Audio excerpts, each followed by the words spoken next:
Kentucky and Texas are set to do battle Saturday in Lexington. We are here previewing, predicting, and breaking down this game between the Wildcats and the Longhorns. Hello, everyone. I'm Chris Phillips. He's Cole the Bear Thompson. We appreciate each and every single one of you tuning in. As always, make sure you hit that like and subscribe button. We are on the race to 30,000 subs on YouTube. We cannot do it without your love and support. And also make sure you check out our friends over at FanDuel. Visit FanDuel.com/SECU to join today and get started with $250 in bonus bets when you win your first $5 bet. Once again, that's FanDuel.com/SECU to get in on the action today.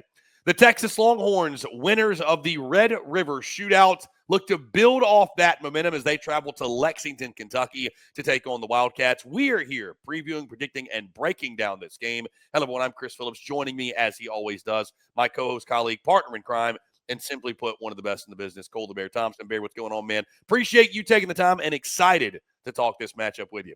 Texas, what's the next course? What is the encore after what we saw on Saturday down in Dallas? And for Kentucky, guys, you've already used up both of your bye weeks, and we're going into the middle of October. Not only do you have Texas coming to town, but then you get to welcome in Tennessee. Got to go on the road to face off against Auburn. You get to welcome in Florida, Tennessee Tech, Vanderbilt, Louisville. And let's just call a spade a spade.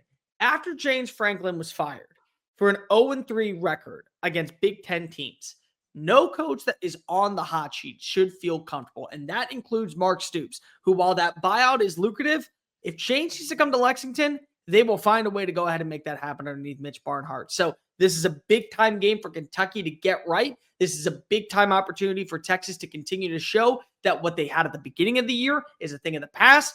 And we're going to see an actual, I think, pretty enticing game out in Kroger Field on Saturday afternoon/evening.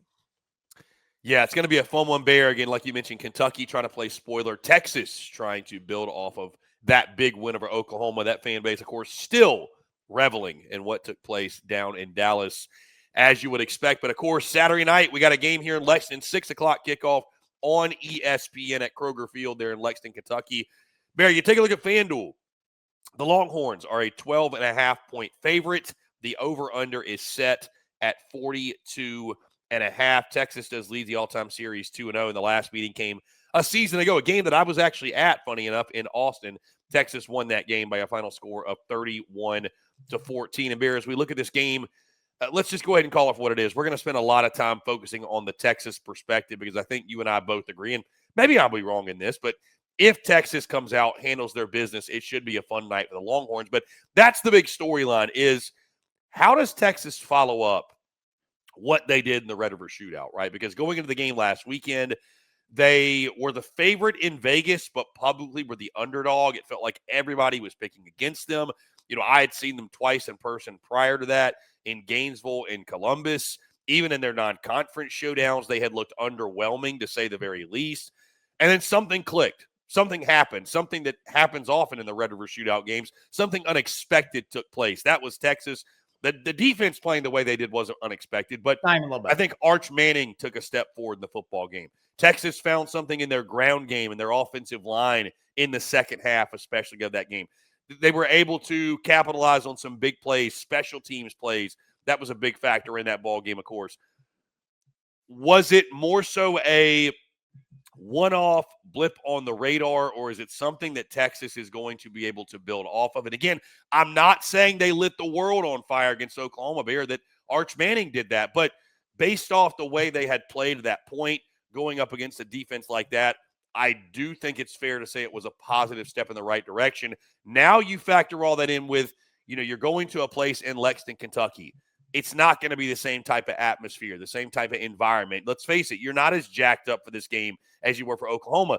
Is there an emotional letdown of sorts, or do we see this Texas team, maybe they found a spark and now they're off to the races? And, I mean, who knows? I think you and I probably agree, or maybe we don't, that making the SEC title game, making a playoff, maybe it's a little far-fetched when it comes to dreaming big in this season, but hey, don't tell them that. Maybe they're thinking, hey, we can make this run. We can make a run to the end of the season undefeated and let the chips fall where they may. Who knows what this Texas season could come of it, if you will. So I'm curious to see how the Horns follow up what they did in Dallas. Well, it's not dead. Like, that's the first thing that we have to all understand for Texas at this point. They are sitting at 1-1 in conference play.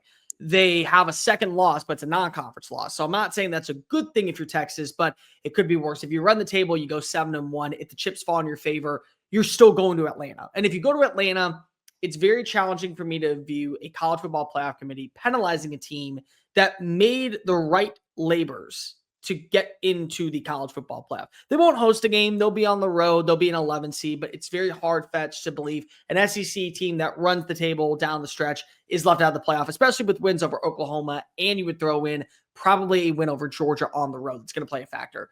For me, when it comes to Texas, the thing that I appreciated the most about the offensive game plan is they told Arch Manning to be a good player, but a supporting cast player, not to be the focal point of the entire offense. And I think that that's what you have to worry about at this point when it comes to Texas. Can he be a part of the solution without being the first, second, and third answer? Because again, 21 of 27, 166 passing yards, that's nothing to write home about. But the 0 turnovers, big time win, I think, in favor of Arch Manning. 4 carries for 34 yards on the ground, including a big 29-yard scoop and score. Like, those are things that you want to see from Arch. But you're not asking him to do everything for this team. Like the Florida game, if Arch wasn't running the football, there was no motion on the ground. If Arch wasn't connecting downfield with several receivers, whether it be a Ryan Wingo or a Parker Livingston or a DeAndre Moore, then things weren't humming offensively. So I think that this is going to be one of those games where what do we see from Steve Sarkisian in the play calling that gets Arch comfortable? Because we got to end the narrative of him being the biggest name in college football. We got to put this as a position of he gets to be a part of a really good roster that still has blue chip 5-star players all across, littered throughout the offensive and defensive side. And he needs to just do his part. If that occurs, Texas, I think, has the opportunity to win every single football game. But what is that specifically? Is it wide receivers breaking on open on 7-yard slants and then picking up 15 after the catch? Is it trusting the combination of what you got in the ground game with Trey Wisner, and you're expected to get back CJ Baxter from this game, according to our friend Chip Brown over at Horns 247? What is going to be that complimentary piece? What do you do when you trust now maybe a Simon coming out of the backfield, James Simon, Christian Clark? How is that going to be a factor? And then when you need Arch to step on up, you can trust that he is going to be able to deliver. This is a Kentucky defense that is not remnant of what we know about Mark Stoops. They're in the bottom half of every single category. They're 113th in pass yards allowed per game. They're 97th in scoring. They're 86th in run yards allowed. So this is not what we're accustomed to seeing from the Big Blue Nation. Can you take those advantages? Can you get into the open field? Can you win on those explosive plays and maybe put this game out of reach to where it feels like, hey, Arch, if you make a mental mistake, you have a bad third down conversion, or you throw an interception, not the end all be all. We're up by 2 scores. We feel confident in the direction of where our offense is going. Bear, I think you made a really good point. You're talking about the Texas running game. You know what my goal for Texas in this game is? I just want to see a rushing attack in which Arch Manning is nowhere near leading the pack in carries. If we can do that, if we're seeing a Trey Wisner with 15-plus carries, CJ Baxter back from injury, 10-plus carries, and we see Arch down there with 4 or 5 carries, I think that means things went pretty well in the rushing attack. But if we see another situation where it's Arch Manning has inexplicably 16 to 18 carries or something like that, and the next highest total from a running back is 6 or 7, yeah, we did not run the football the way we needed to, right? Yeah. I mean, that was the big question I know we had going into the game against Oklahoma. And I think you even mentioned when we were talking in pregame with the Texas Sports Unfiltered guys that, you know, what do we get from the running game? Everybody not named Arch Manning, and they felt like it was going to be nothing. And I know that was something disheartening for you. Well, they were able to find that last weekend with Trey Wisner getting 22 carries in that ball game. It wasn't like he lit the world on fire, like I said, but 4.3 yards per carry. You at least mustered a conventional rushing attack where you didn't put it on 16. So that's what I'm looking for from the running game, is just running it conventionally, not putting it on Arch Manning. I agree with you. Fun little stat right now talking about Kentucky, which is actually not fun for the Wildcats, but their last 2 games, they have been horrendous defensively on third down. Georgia went 9-12 on third down. South Carolina went 8-15. So if you're Texas, can you be able to continue to build what you did last week? 10-17 on third down. Keep time of possession in your favor and be able to win with the rushing attack. And again, you are getting back, hopefully, CJ Baxter in this game. So there should be more of an emphasis on trusting what you know about the rushing attack. But I also do want to see Arch let it fly a little bit. This is the 113th pass defense in the country. South Carolina had their opportunities to strike where they got after Kentucky's defense. Georgia got after the Kentucky's defense at times. They were able to win through the air in moments. Toledo was able to fight their way back. They lost the football game, but they were able to show some progress when it came to the passing attack. This is one of those games where I'll live with an interception from Arch if I'm a Texas fan, if I also get to see what Emmett Mosley's all about on the outside. If I get to see Jack Andrews attack the intermediate part of the field like we expected him to when we signed him on over from Cal. I get to see that number one mentality of Ryan Wingo. I get to see more of that relationship with Parker Livingston. I get to see more of Washington getting involved in the passing attack. I'll live with that turnover if it leads to 2 or 3 touchdowns, because you want to be able to find yourself being able to win with the explosive plays. Because for Texas, from here on out, as much as I would say you could talk about their schedule, and if they go 10-2 and they make it to Atlanta, they should be in the playoff. You want to leave no doubt. And that includes style points. That includes showing that you are a multifaceted offense. And while there are some faults with Kentucky's run defense, it still is better than Kentucky's pass defense at this point. So for Arch, let's see you actually still build off of the rapport. It could be 200 passing yards, but if it's 200 passing yards and 3 touchdowns, it was good enough to get the job done by Ty Simpson out in Farote Field. Should be good enough for the Longhorns to get the job done at Kroger Field. Bear, simply put, how does Kentucky muster any offense against this Texas defense? Cutter Boley, obviously, going into another start as your starting quarterback, I would presume. I mean, when you look at this, when you look at this Kentucky offense, you know, Seth McGowan's been a pretty nice player at the running back position. Kendrick Law, I do think, is an explosive player on the outside. Josh Caddis is a dependable weapon at tight end, but it's been tough sledding. It's been tough sledding for Kentucky on the offensive side, and I just don't see the Texas defense being the remedy to your offensive shortcomings. Your thoughts on that matchup? I think you and I are probably both going to agree. It's going to be really tough sledding for Mark Stoops and the boys to get anything going offensively. You have to jump out to an early lead. Like, I think that's just the bottom line. You have to be able to catch Texas's defense slipping in the first quarter, because that was something that did at least benefit you at times when it came to that matchup against Georgia. Remember, they opened up the drive, punt. I mean, it was touchdown, punt, touchdown. And then as soon as it was 14-0, they were able to win with the explosives. Big 38-yard pass to Kendrick Law, then the 29-yard touchdown pass to Josh Caddis. So you need to see drives like that where you're catching Texas's defense slipping at the intermediate part of the field on the first 2 drives. And it needs to be something along the lines at the end of the first quarter, 10-7, 7-3, 10-3 in favor of Kentucky. And you got to find someone else besides Josh Caddis and Kendrick Law to be your weapons. I personally think that Jamori Macklin's waiting for his breakout game. He had his moment against Ole Miss where big 40-yard catch downfield. Maybe it's Willie Rodriguez, the other tight end. And if you want to run a lot of 12 personnel, 2 tight end sets, maybe that gives you a little bit of a benefactor to where now you're signaling down a Mookie Taft on one of the tight ends and letting the nickel defender, Grayson Littleton, probably gets that role to fill in at the other side. And then maybe you win your one-on-one battles, whether it be with Kobe Black, or whether it be with Malik Muhammad on the outside or Jaden Gilbo on the outside. And you're able to go ahead and get a couple of those explosive plays. But I'll tell you what, if there's one thing that we could take away from that Texas matchup against Oklahoma was just starting to figure out what they were as a ground and pound team against Kent State. And then we saw Trey Wisner outrush literally the entire Oklahoma running back room single-handedly. He doubled the carries. So Seth McGowan and Dante Dowell, I think, can get some yards. But Texas defense is ferocious. They can win at the point of attack. They got great depth, I think, on the defensive line. They don't have a lot of star power. Like the names that we talk about when it comes to Texas defensive line. And I'm not saying Colin Simmons, and I'm not saying what you got in Trey Moore. I'm saying like the defensive tackle spot, like Hero Canoe and, what you got with Cole Brevard and Travis Shaw. They're not household names that are going to come on in and wow you in the SEC.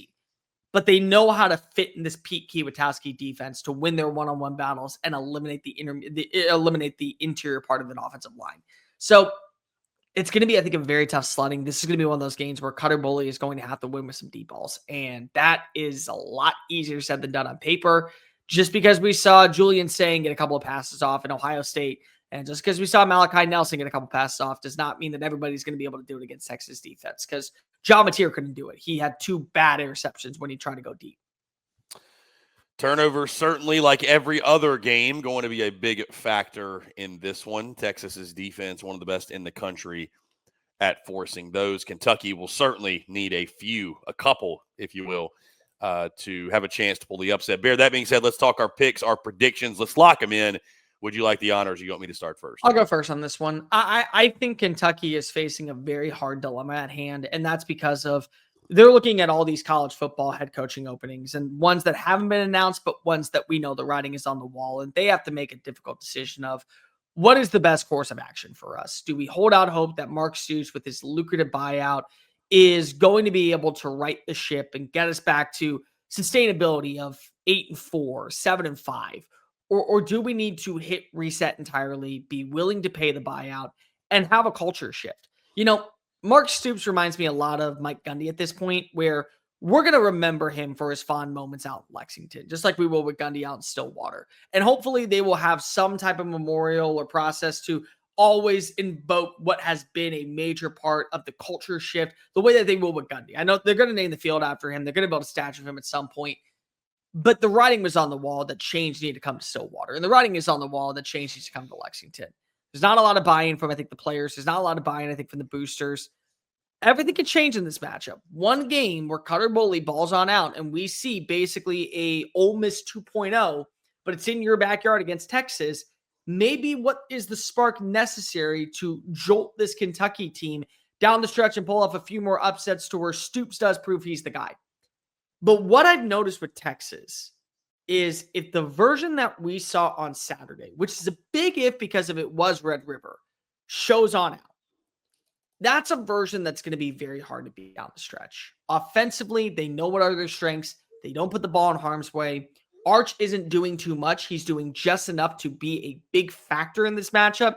I think that when you trust the rushing attack and being able to know that you have Trey Wisner that can get hard yards after contact, what you got with Simon and Christian Clark, and now you're getting CJ Baxter back in. What you really could do is just say, we're going to run it with 6 guys, and we're going to throw it down your throat. And we're just going to continue to push it to when you load up the box, and then we're going to take our strikes downfield. That, to me, is, I think, what Texas' game plan is, and that's what I think that we're going to see at Kroger Field on Saturday night.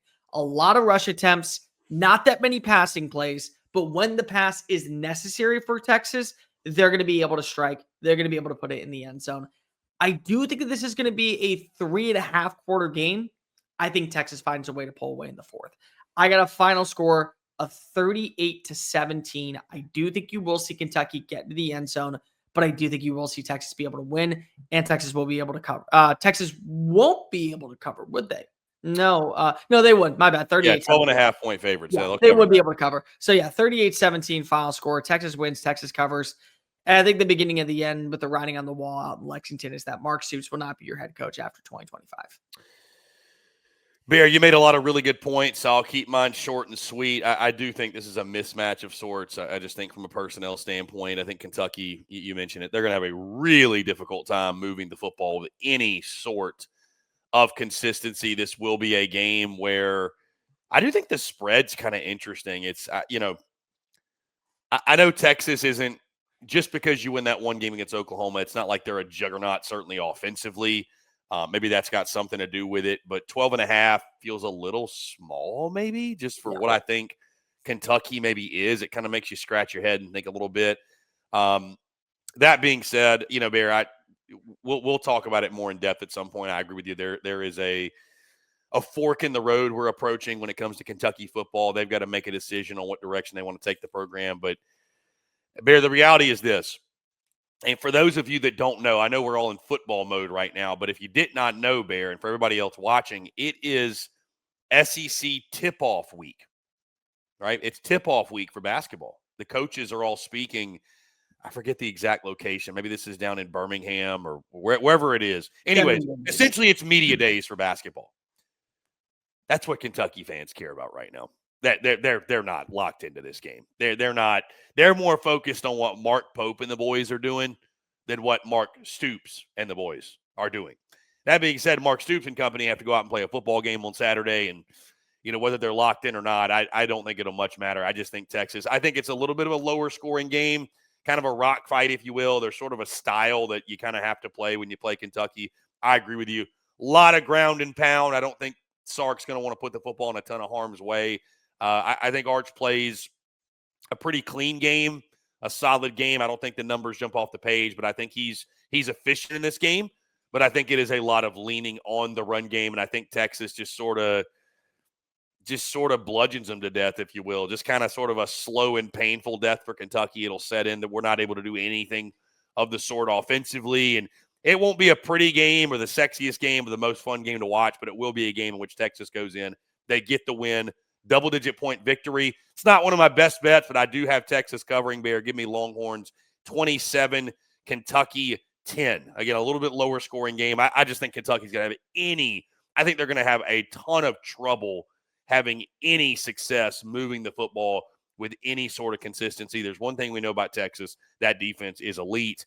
And like I said, Bear, it's basketball season for Big Blue Nation. So give me Texas 27, Kentucky 10. One thing I did not mention in my prediction is you will see a defensive touchdown by Texas. So even when you look at the offensive numbers, maybe it's 24 points and maybe you get 14 points scored off of the defense. Either way, you will see the defense find its way into the end zone against Cutter Boley.